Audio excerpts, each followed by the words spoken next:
What is up, everybody, and welcome back to the channel. If you're watching this right now thinking, wow, that light in there totally sucks, you are 100% right. But in today's video, we're gonna be transforming this dark, dimly lit garage as well as this really not so great lit workshop area right here into nice, bright workspaces using these super bright yet super cheap LED light strips that I got off of Amazon. Now let's get started with part one on this workshop slash garage mini refresh series. Let's go.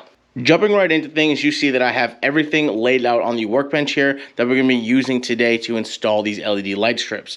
Now, just for anybody curious, everything that I'm using in this video here today will be linked in the description below if you want to go ahead, check it out, or purchase it yourself. First and foremost, the most important item here in the whole topic of this video is going to be the LED light strips. Now, because I mentioned earlier that I'm going to be doing 2 rooms, I did go ahead and purchase 2 8-packs, which is what you see here. We have one that's unboxed with everything it comes with laid out right here, as well as the other one that's still in the box, but it gives you a glimpse at the name brand right there. So now the reason this set is unboxed is because over the last 4 weeks, I've done a bunch of testing and comparisons on a bunch of different LED light strips. Now I bought 4 different sets, including this one off of Amazon, as well as one other set from Harbor Freight. Now each time, this setup right here is the one that I kept coming back to as my favorite. So now just a quick little spec list on these things. These are going to be 4-foot long LED lengths. They do come in 8-foot lengths or 3-foot lengths if you need different sizes, but this specific one is going to be 4 feet. Now these are 5200 lumens, 40 watt LED strips, and they're coming out at a 6000 Kelvin temperature. Now, if you aren't familiar with color temperatures and what 6000 K means, that just means that this is going to be a cool white light color, which means that it's not going to have the yellow hues that a warm white light is going to have, which is going to be more in the 4500 K to 5000 K Kelvin range.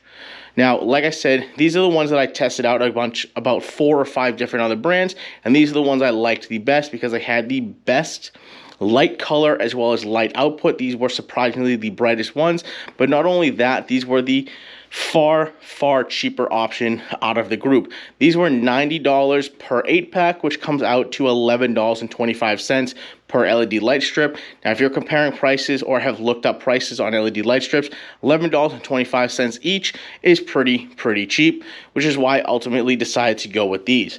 Now, these are going to have 2 rows of LEDs that are in kind of like a V formation, as you can kind of see right there. A little difficult. We are working with limited light in here, obviously, while we're trying to upgrade the light here in this video.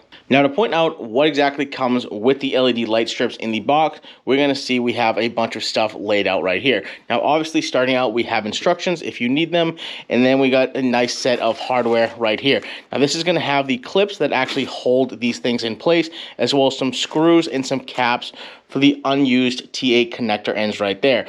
Now, the screws in this are very short, and I'm not going to be using them, and I don't really think anybody would actually use these screws unless they were putting it straight into a wooden stud or some plywood, but unfortunately for me, I have to go into drywall, which means I'm going to be using anchors, so I'm going to be using my own hardware. Now, moving along, we have 8 hardwire connectors right here. Now, what these things are is they have the T8 style connector right there, but then they have 3 wires right there for you to hardwire them. Now, I'm not going to be using those today. Instead, I'm going to be using the supplied power cables as well as the connector cables right here when applicable. Now, I'll get into that in just a second. But what these come with is going to be 4 5-foot long power cables right there. So on one end, they will have the T8 style right there. In the middle, they have an on-off switch. Then on the other end, they have a 3-prong outlet connector right there. Now, these right here are going to be the T8 to T8 connector cables. You'll be getting 6 of those, and they're going to be 4 foot in length. Now, obviously, like I said, they are T8 on one end to T8 on the other end. Now, what those are used for, if you don't know, is linking up and connecting each LED light strip together. Now, a quick note on that is that you can only put 4 of these light strips in the chain without having to go towards another power cable setup. Moving right along to everything that's on this end of the workbench, this is going to be the stuff that I'm going to be using today that didn't directly come with the LED light strips that we saw over here. Now, the first of this stuff is going to be a 10-pack of 6-foot long T8 to T8 connector cables that you see right here. Now, unfortunately for me, because of the weird, complicated, angled layout that I'm going to have to do in the garage, the 4-foot long connector cables that come with the LED light strips were not going to be long enough. Now, a full disclosure here, 9 times out of 10, these 4-foot lengths are going to be just fine and long enough for your application or install, unless you're like me and you need to have a slightly more spread out layout, which is why I had to get the extended length connector cables. Now, to quickly cover the hardware that I'm going to be using to install this stuff in the drywall ceiling in the garage, we're obviously going to need drywall anchors. Now, luckily for me, in my commercial carpentry job, we use drywall anchors all the time for a bunch of different applications and a ton of different styles. I think I have probably 20 different styles of anchors here to my disposal, and these are the ones that I'm going to be going with. These are toggler alligator style anchors, and these things are what I consider pretty much the best, most versatile ones, and I'll have a link to these in the description below. Now, the next thing up to go with those anchors, I'm going to be using number 8 screws. These are just waffle heads that I've had left over from an old previous job. And then last but not least, these are going to be 5 or 6 millimeter spacers, and the reason I'm using these is because the ceiling in the garage is actually textured, and so I don't want any bumps to get in the way of the clips from preventing the LED light strips to snap in place because of some sort of unevenness or bump in the textured ceiling. So these spacers are simply going to go in between the clip and the ceiling like so, so that way we can get a little tiny gap to make sure any of the uneven bumpiness of the textured ceiling doesn't affect the LED light strips from clipping into the clip properly. One last piece of equipment that I'm going to be using here today, aside from a drill bit, and an impact gun, is going to be this 3-way pointer laser right here. Now, a couple quick notes here. I did have a really nice DeWalt one, but where that's gone, I have absolutely no idea. So I did just go out to Harbor Freight and buy this Bauer branded one, because this is going to be more than good enough for what I need in this application here today. Now, if you aren't familiar with what these do and how they work, is you simply turn them on, line them up with a mark on the floor, just like I have right there. And once they level out, it'll then transfer that mark up into the ceiling. So that way I know exactly where I need to drill the hole to install the anchor. So that way I have my clips placed properly where I need them to be. Now, to save you guys from the boredom of watching a time lapse of me installing all of these anchors as well as the clips right here, instead I'm just going to show you one example on this little piece of scrap drywall right here, so that way you guys can understand how it goes. And then we can just jump into the finished product. Now, all you have to do, find your mark, put your drill bit there, drill a 1/4 inch hole for these alligator style anchors, put it in there, tap it in place. Like I said, I'm going to be using these little spacers here. So we're going to take the screw, put the clip on the screw, just like so. Put the spacer on the screw, just like that, if you can see that. And then just take the impact, switch the bit, and then we're simply going to screw this in place, just like so. Alrighty, so now that this is done, I figured I'd give you guys a close-up look of how it's looking with the 5 to 6 millimeter spacer, just to keep the clips from being interfered with by the textured drywall that's going to be in the ceiling in the garage, as well as giving you guys a little backside view of how much these anchors split, which is why I like these, because these will have a very, very small chance of these things being pulled out, because these things are super secure, especially with the lightweightness of the LED strips that we're going to be using here today. So, with that being said, I'll catch up with you guys when I'm ready to snap the lights in place. So, 2 quick little gadgets here that I'm going to end up using that I wasn't originally planning on using here. But I don't know if you guys, if you caught this in the last clip, that when I was drilling the hole, the drill bit tended to want to almost skip a little bit, because this is such a textured, harder surface than just normal drywall would be. So how we're going to go against that is we're going to be using one of these spring-loaded punches right here. How this works is you simply just line it up with your mark, give it a quick little push, and that thing goes almost all the way through this. Then, to make sure we're drilling a straight hole, completely unnecessary, but I have this, so I'm going to use it. We're just going to line up the 1/4 inch drill bit with a 1/4 inch hole, just like so. Put that down.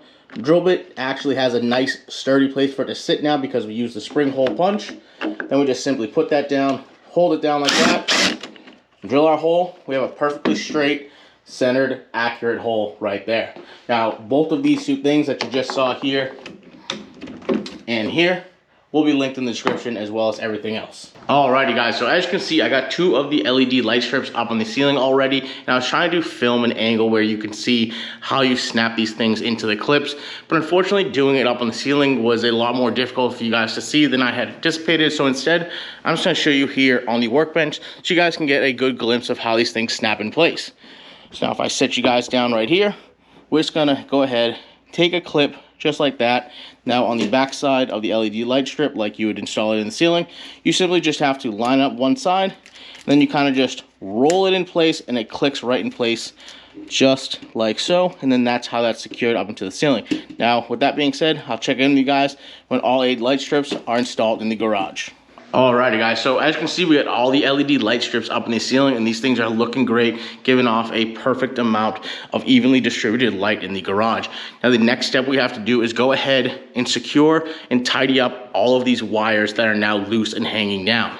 How we're going to go ahead and secure and tidy up these wires in the ceiling is going to be using these 1/4-inch cable wire clips that I got off of Amazon right here. Now this particular set of these came with its own set of hardware. That's going to be these 5/8 inch long screws. Now because these screws are only 5/8 inches long, that means that they're no longer going to work with the toggler alligator style drywall anchors that we use to secure the lights into the ceiling. So that means we're going to have to use different anchor plugs, which are going to be these ones right here, because these will allow the shorter style of screws right there to bite and grip properly into this. Now the reason I didn't use these earlier is because these screws, although they have a great rating of strength going into a wall sideways like that, they do not hold up very well going into a ceiling and securing stuff like that. So that's why we used the toggler alligator style earlier, but because these aren't actually going to be holding up any weight, they're just being used to secure the wires to the ceiling. That's why we're going to switch up to these, because these will also allow the shorter 5/8 inch long screws to bite and grab these properly. Since I did unfortunately forget to mention these 2 things at the beginning of the video,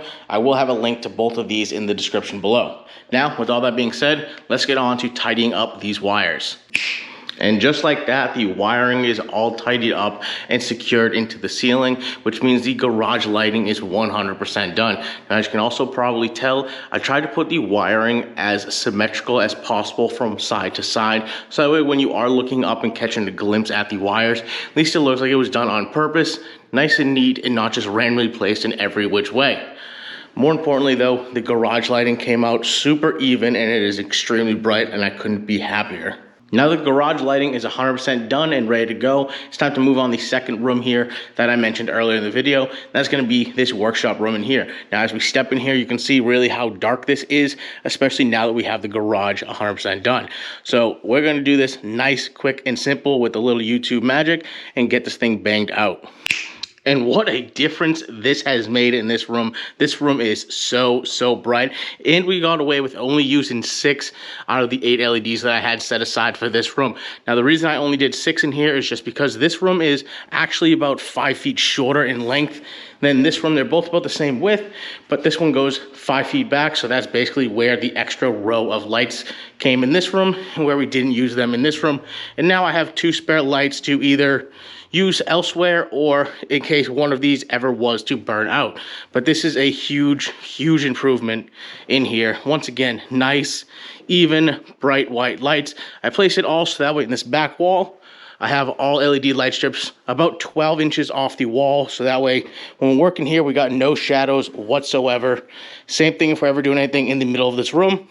Then lastly, we got this row going pretty much right in your walk path from the back room into this workshop room right here. Alrighty guys, and on that note, we're effectively going to wrap up today's video. Both this garage as well as this workshop room here came out absolutely fantastic. I couldn't be happier with the results, especially with how cheap these LEDs are off of Amazon. Next thing we got to do is finish up a couple of the paneling projects on this back wall here in the garage, as well as painting and getting rid of this hideous yellow color on the wall over here. But like I mentioned all throughout this video, everything I use will be linked in the description below. So if you guys want to check out and purchase anything, it will be there. But for now, peace out. I'll catch you guys on the next one.